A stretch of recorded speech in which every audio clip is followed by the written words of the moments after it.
A Pakistan Airlines flight is struggling to land at Jinnah International Airport. Both engines had failed. Unusual noises are coming from them. Along with engine oil leakage, the captain was attempting to steer the aircraft towards the runway. But at such a low altitude and without engine power, reaching it was impossible. Then ATC received a distress call. Both our engines have failed. Mayday, mayday, mayday. We've lost both engines. And a few seconds later, on May 22, 2020, Pakistan International Airlines Flight A303 was getting ready to take off from Allama Iqbal International Airport. The aircraft was an Airbus A320, whose engines have been replaced with new ones just a year earlier. The plane had also undergone maintenance a few months before. On board were 91 passengers and 8 crew members, a total of 99 people. The plane was being flown by 58-year-old Captain Sajjad Gul, who had 17,252 flight hours of experience. Out of those, 4,783 hours were specifically on the Airbus A320. The first officer was Usman Azam. He had 2,291 flight hours of experience. After all the inspections, the plane finally took off at 1:05 p.m. Both pilots were fasting as it was the month of Ramadan. They hadn't eaten or drunk anything since morning. Normally, rules say pilots can't fly without eating. But since this was a domestic flight, breaking some small rules wasn't a big deal for Pakistan Airlines. Anyway, this plane was headed to Jinnah International Airport. This airport has two parallel runways, 0725 right and left. Both runways were almost 11,200 feet long. Now, what I'm about to explain next is important, so pay attention because it will help you understand the rest of the story. There's a specific procedure to land any plane. It's not like you can just see the runway and start landing. At Jinnah International Airport, there's a process for loading planes on runway 25. And this process actually begins from the Nawab Shah VOR point. Nawab Shah is a location equipped with a VOR station, commonly referred to as the Nawab Shah VOR. This VOR antenna communicates with all the plane's transponders and sends important information to the pilot, like the plane's altitude, distance and speed. The antenna is located about 210 kilometers from the airport. When a plane comes within the antenna's range, the pilot can figure out how far they are from it. Based on that, the pilot starts lowering the plane's altitude. While descending, the plane needs to reach the Makli waypoint. Upon reaching this point, pilots must perform a critical descent procedure. Beyond Makli, there's another waypoint called Sabin. By procedure, the aircraft should be at 3,000 feet when crossing the Makli waypoint. If the plane is flying much higher than that, it has to follow a holding pattern, meaning it circles around this area, gradually descending until it reaches 3,000 feet altitude, and then proceed to the Sabin waypoint. This waypoint is almost 21 kilometers away from the runway's threshold line. Once the plane reaches 3,000 feet altitude at this point, the plane's ILS system picks up the glide slope and localizer signals. The glide slope provides vertical guidance at 3-degree descent angle, while the localizer aligns the aircraft laterally with the runway centerline. After that, the plane can land smoothly on the runway without any issues. This is the whole process of landing a plane at Jinnah International Airport. Of course, where and when to turn the plane, all that info is already programmed into the FMC, the flight management computer, by the pilot beforehand. Then the autopilot takes over and flies the plane. With that background, let's return to flight A303, which was approaching the Nawab Shah VOR. This is where the plane starts its descent process. This plane was also supposed to fly the same long route where they had to hold at the Makli waypoint. ATC later advised that there was no need to follow the full holding pattern. They told them to come straight to the Makli waypoint. So following the ATC's instruction, the plane started heading towards Makli point on a complete new route. There was no holding pattern on this route. After a while, this plane reached Makli waypoint. ATC observed that the aircraft was at 9,330 feet, well above the required 3,000 feet for that position.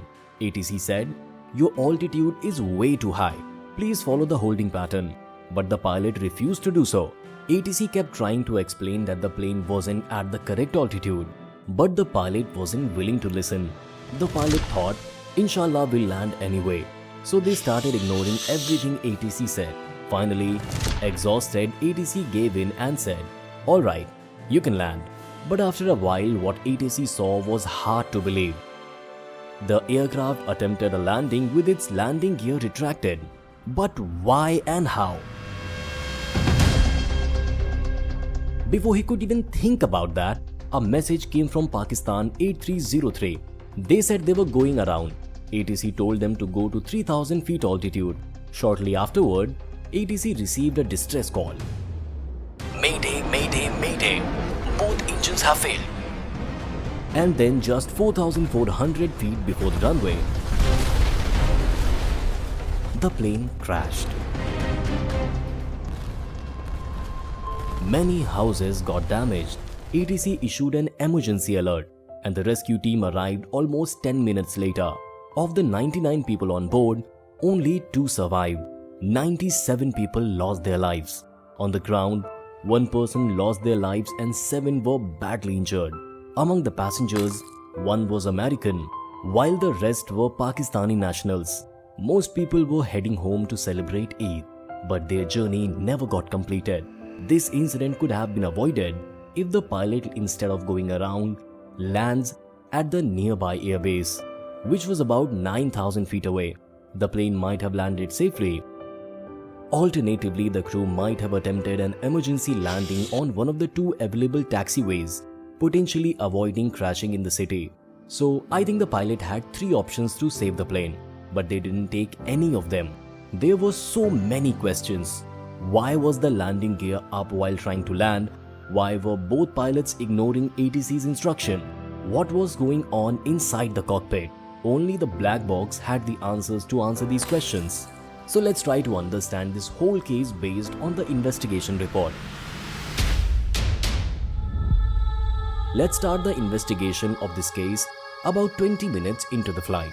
When Pakistan Airlines A303 was cruising at almost 34,000 feet, the plane was fully under Captain Gul's control. Meanwhile, First Officer Azam was monitoring the instruments. The Karachi area controller instructed them to make an ILS approach and land on runway 25L. Air traffic at Karachi was relatively light on that day, so the ATC gave instruction that you don't need to circle around the Makli waypoint and you can come straight to this waypoint. Once you get there, contact Karachi approach controller on 125.5 MHz. If we compare this route to the previous one, we'll see that this one is a bit shorter. On the longer route, planes had to descend at a rate of 1000 feet per minute. But on this new shortcut, they had to descend at 2000 feet per minute. This was nearly double the descent rate required on the standard approach route. The flight crew switched the plane to DES mode and set the altitude to 10,000 feet.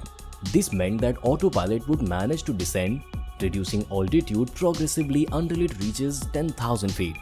DES is also called Managed Descent Mode. As the name suggests, it's a system that controls the rate at which the plane descends. The FCU or Flight Control Unit monitors where we need to land and how far is it, then adjusts the plane altitude accordingly. Now, since the plane was coming via shortcut route directly to the Makli point, the plane's altitude should have been dropping at almost 2000 feet per minute, but the plane was only descending at about 1000 feet per minute. This happened because the pilot hadn't deleted the previous waypoint from the flight management computer. When the plane took off, the captain entered the entire flight plan into the FMC. According to the plan, after crossing the Nawab Shah VOR, the plane was supposed to descend and continue on a heading of 205 degrees until they reached near Hyderabad. After that, they were supposed to head towards the Makli waypoint. If the plane's altitude went above 3000 feet here, they had to follow the holding pattern and come back down to 3000 feet. Then proceed to the next waypoint, which was the Sabine waypoint. All of this had already been programmed into the plane's computer. However, according to ATC's instruction, this route had been cancelled. Still, the computer didn't know that this route was no longer to be followed. According to the rules, if a route gets cancelled, it should be deleted from the FMC so that the plane's computer has the updated approach. but neither of the pilots deleted it. The plane's computer still thought it was supposed to be flying the long route. After a while, the pilot set the descent rate to 2400 feet per minute. Still, neither pilots paid attention to the instruments, which clearly showed the plane was following a holding pattern while trying to land. Around 2:20, the plane was about to reach the Mugli waypoint, and after reaching there, ATC said to contact them on 125.5 MHz after reaching there. But instead of setting it to 125.5, the crew set it at 126.5 MHz. Now, because both were on different frequencies, all communication between the approach controller and flight 8303 got cut off. At this time, the plane was flying at almost 3 times its assigned altitude. Since there was no contact with the plane, the approach controller couldn't tell them to lower their altitude. ATC called 3 times back to back but got no response. Meanwhile, the pilots on the cockpit were calling on 126.5 MHz, but ATC was on 125.5 MHz. So basically, both of them were calling each other but by dialing the wrong number. After the ATC ended up calling on the guard frequency, this is the emergency frequency. When ATC calls on the guard frequency, every plane in that range can hear the ATC's voice, whether they are on the same frequency or not. It's used in emergencies. After calling 8303 repeatedly, the captain finally answered the call. ATC told him, "You're on the wrong frequency. Change your radio frequency to 125.5 MHz. After correcting the frequency, communication was re-established. The ATC said, "Reach to Mugli Point and your altitude should be 3000 feet here." But at that time, the plane was flying at 15,000 feet. After a while, the plane almost reached Mugli Waypoint. Right there, the localizer detected the plane, but at that moment, the plane's altitude was 9,363 feet, even though it was supposed to be at 3,000 feet. Pakistan 8303 did reach Mugli Waypoint by a shortcut, but the autopilot still felt like the journey was long, so it was slowly bringing down the altitude. The route had already gotten shorter. The autopilot had no idea about this. The aircraft was flying at nearly 3 times the altitude appropriate for the glide slope. According to the rules, the pilot should have followed the holding pattern, circling the area while gradually descending. That's how it was programmed in the FMC for the first time. But the pilot had no intention of doing that. He wanted to quickly reduce the altitude and land the plane on the runway. And that was risky. Since the pilot's flight management computer was still following the old route, as soon as it reached the Mugli Waypoint, the autopilot put the plane into a holding pattern. This meant the plane was going to circle the area, and it automatically lowered its altitude to 3000 feet. This was good for Pakistan 8303 because it allowed them to come comfortably within the ILS range to land. But before the plane could start circling to the left, ATC noticed that the plane's altitude hadn't decreased at all. ATC immediately called the crew and said, "Based on your distance, your descent rate is way too low. Your altitude is still very high." Captain Gul replied, "Okay." He had already realized why the plane wasn't losing altitude. It hadn't cleared the old route. Hanging up the call, he shouted the first officer, "What's going on? Stop! Stop! Oh no! Remove the hold! Remove the hold!" First Officer Azam immediately took off the hold and asked, "Should we tell this to the ATC?" The captain replied, "No, this all happened because of the hold. Don't tell ATC anything. Just tell them we are established on the localizer." Captain Gul appeared determined to land the aircraft without executing the holding pattern, regardless of risk. In this madness, he switched the plane's managed descent mode to open descent mode. In open descent mode, the plane's engine thrust automatically goes into idle, and the autopilot forgets everything. Flight plan, plane speed, altitude, none of that matters anymore. In this mode, the aircraft responds directly to pilot inputs without reference to the programmed flight plan. In simple terms, open descent mode disregards altitude constraints until the aircraft reaches the pre-selected target altitude. In the Pakistan 8303 case, the target altitude was 3000 feet. Moments later, the speed brakes were deployed, increasing drag and accelerating the descent. Here, ATC warned them, "Sir, your altitude is much too high." The approach controller agreed, saying, "Yes, the aircraft is definitely too high. I have also been monitoring it for a while. it would be better if you orbit.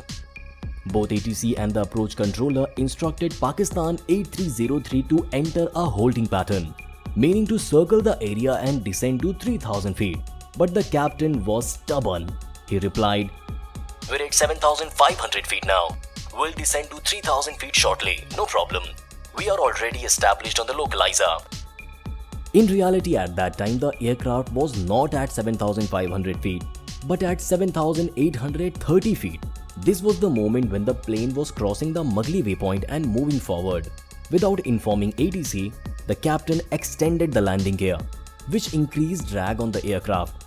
With the engines already at idle thrust, the aircraft's nose pitched down by 7.4 degrees, initiating a descent rate of more than 7,500 feet per minute. The ATC was continuously tracking the plane. The plane was about to reach the Sabine waypoint, from where the runway was just 21.1 kilometers away. ATC quickly realized that Pakistan 8303 would not be able to reach the runway safely at this current altitude and configuration. So they called again and said, "Pakistan 8303, turn 180 degree to the left. Your altitude is way too high. I repeat, your altitude is way too high. Turn 180 degree to the left. You can still orbit." The captain told the first officer to tell the ATC that everything was fine. First officer Azam agreed with the captain and said, "Negative, sir. Inshallah, we can land, no problem." The captain continued disregarding regulations and ATC instructions, attempting to force the landing as if he was treating it lightly.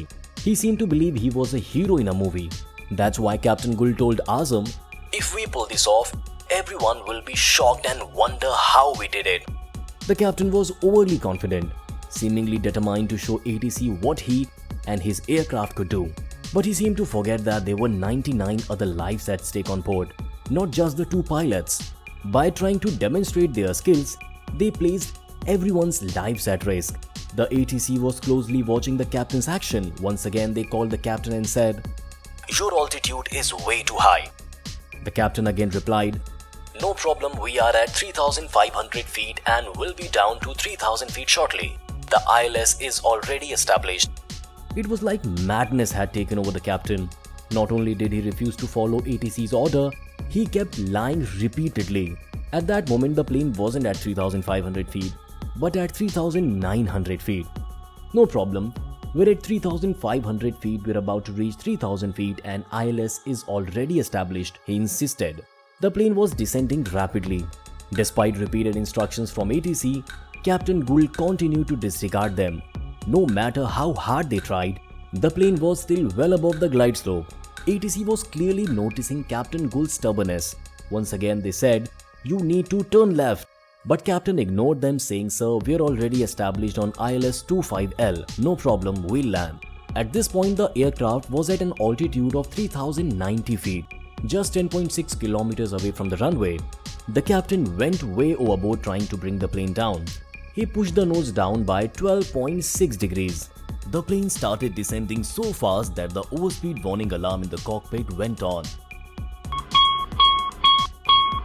The captain ignored that too and lowered the flaps to slow down the plane even more. Then he pushed the nose down further, from 12.6 degrees to 13.7 degrees. The autopilot is not designed to handle such an aggressive descent, so it disengaged. Right after that, the GPWS alarm, the ground proximity warning system, started blaring. Sync rate, all up. But the pilot kept ignoring the alarm. The sync rate alarm then activated, repeatedly warning pull up as the aircraft was descending excessively fast. Raise the nose, slow down.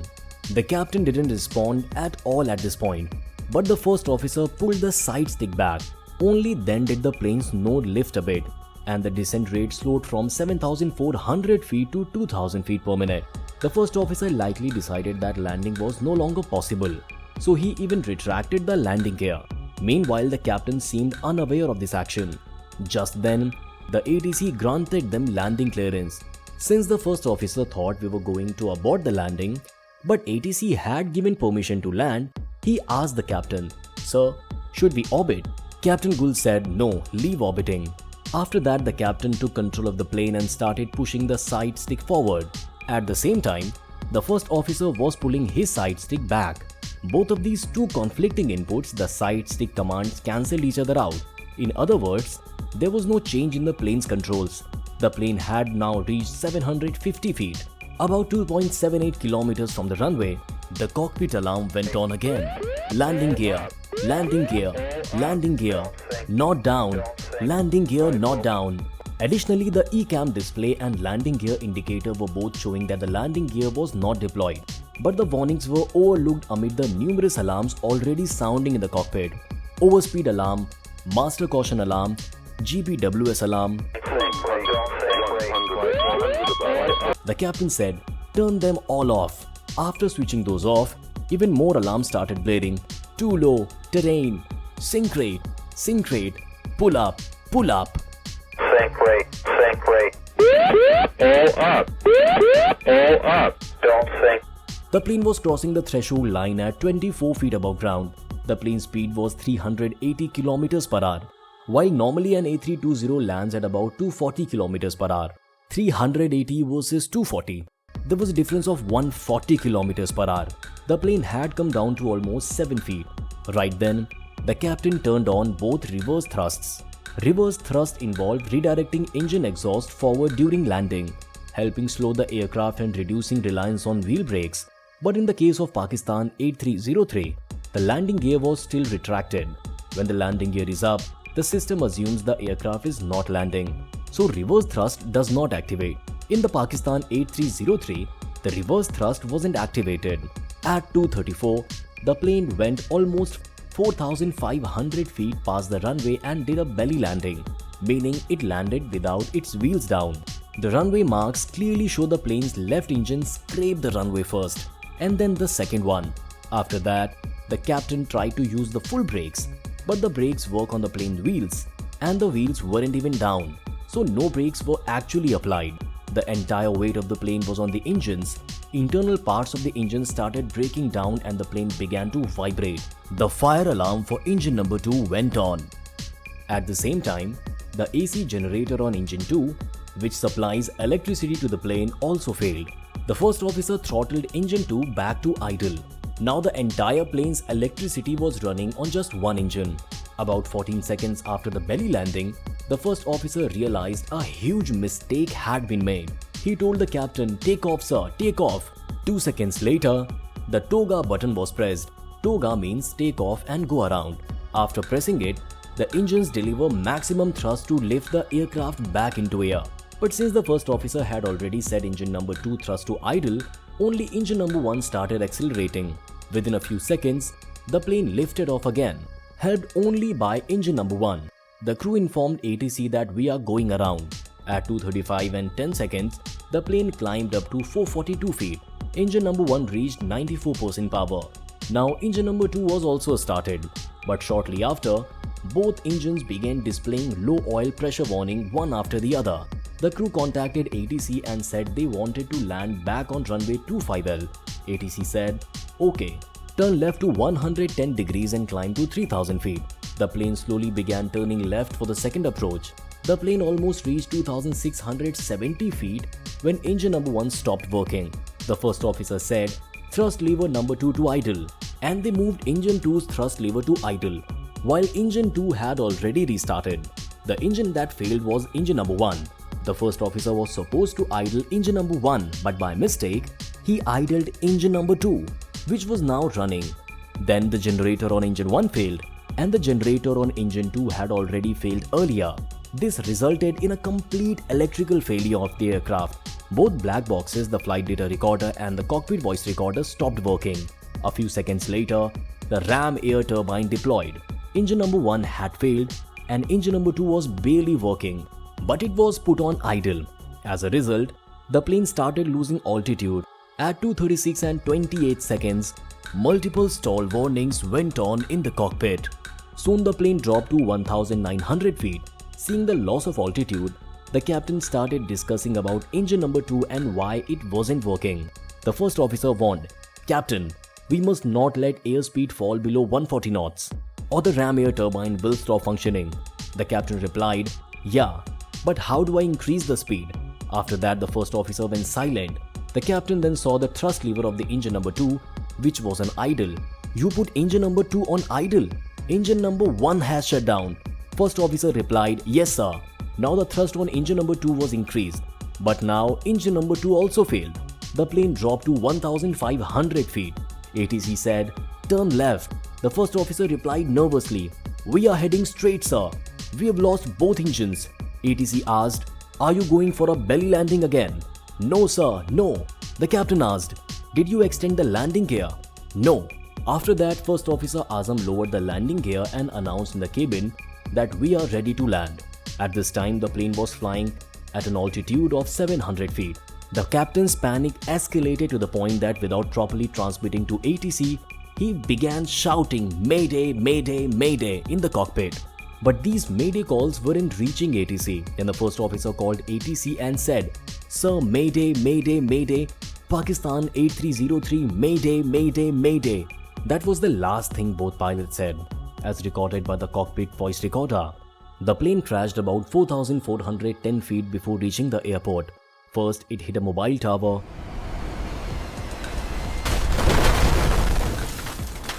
Then crashed while smashing through several houses. The investigation revealed a lot of mistakes. For example, during the flight, they were talking about COVID. As a result, they failed to delete outdated waypoint from the flight management computer, causing the managed descent mode to follow an unnecessary holding pattern. But they weren't even supposed to be flying that route. Whenever plane reaches 10,000 feet altitude, this kind of unnecessary gossip isn't allowed. The conversation should only be about the flight. Both pilots lacked situational awareness. Neither of them noticed the holding pattern. Both were overconfident, especially the captain. They were chatting so much about the random step that they even forgot to lower the landing gear. This clearly shows guys how careless they were. There are two pilots in the plane so that if one flies the plane while the other cross-checks the instruments. Not so they both just chat together. ATC repeatedly informed them that their altitude was too high. But the captain and first officer were in totally different world. Inshallah, everything will be fine. We'll land safely. We'll surprise everyone. ATC will just be left wondering how on earth they managed it. They descended so steeply that even the autopilot disengaged. The autopilot wasn't programmed to handle such a rapid descent, so it disconnected. When they checked Captain Gul's history, it turned out he lacked technical knowledge and awareness. He had made similar mistakes before. He had approached at high speed more than once. Due to his actions, he was once declared unfit to operate an aircraft. However, PIA later reversed its decision, accepting a previously rejected application which enabled him to continue flying with the airline. Both pilots were Muslim. Since it was the month of Ramadan, they didn't eat or drink from sunrise to sunset. Research suggested that fasting may have impaired their decision-making ability.